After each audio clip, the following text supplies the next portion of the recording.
বর্তমান বাংলাদেশে মিলাদুন নবীতে আনন্দ প্রকাশের যে পদ্ধতি বের হয়েছে এ সম্পর্কে প্রখ্যাত ইসলামী ঐতিহাসিক আল্লামা ইবনে খাল্লাকিন তিনি বলেন একথা আবুল আখতার ওমর ইবনে দেহিয়া নামক একজন দরবারি আলেম, এই দরবারি আলেমের মাধ্যমে ইরাকের তদানীন্তন বাদশাহ আবু সাঈদ মুজাফফরউদ্দিন কুরকি 604 হিজরিতে তখন ইরাকের মুসলিম শহরে সর্বপ্রথম এই মিলাদ কিয়াম চালু করেন। ইরাকের বাদশাহ আবু সাঈদ মুজাফফরউদ্দিন কুরকি 604 হিজরিতে পৃথিবীর ইতিহাসে সর্বপ্রথম তিনি এই মিলাদ কিয়াম প্রবর্তন করেন, মিলাদ কিয়াম চালু করেন। এর আগে পৃথিবীর ইতিহাসে কোথাও কোনো মিলাদ কিয়ামের কোনো অস্তিত্বই ছিল না। এরপর ধীরে ধীরে অগ্রসর হতে চলেছে। মিলাদের সাথে যোগ হয়েছে ঈদ শব্দটি, তখন হয়ে যায় ঈদে মিলাদুন নবী। এই ঈদে মিলাদুন নবী এটার ধারাবাহিকতা চলতে চলতে প্রায় 600 বছর পর্যন্ত এই ধারাবাহিকতা চলতে থাকে।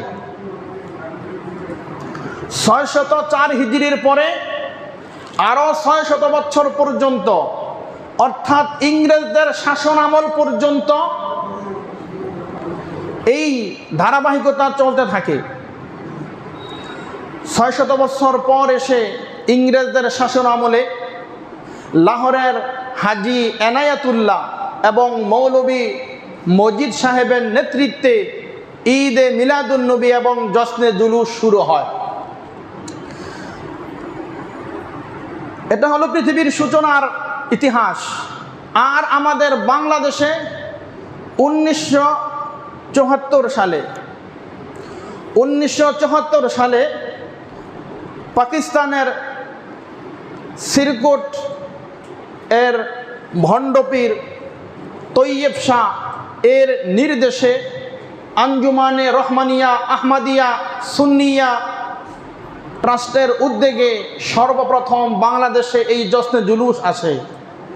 আর সেই ধারাবাহিকতা, সেই নিয়ম নীতি তারই গদিনিসীন পীর, তারই গদিনিসীন পুত্র তাহের শাহ এর নেতৃত্বে এখন বাংলাদেশে বর্তমান এই ঈদে মিলাদুন নবী এবং জশ্নে জুলুস এর প্রচার প্রসার চলতেছে। সৌদি আরবের সরকারের ঘোষণা হলো, সৌদি আরবে তাদের এক ইসলামী কনফারেন্স, সৌদি আরবের সর্বোচ্চ ধর্মীয় কর্তৃপক্ষদের একটি বর্ণনা মতে বিগত 2002 ইংরেজি সালের 23শে মে 9 রবিউল আউয়াল এই সৌদি আরবে সর্বোচ্চ ধর্মীয় কর্তৃপক্ষ তারা বলেন যে নবীর জন্মদিবস পালন করা এটা শিরিক সমতুল্য।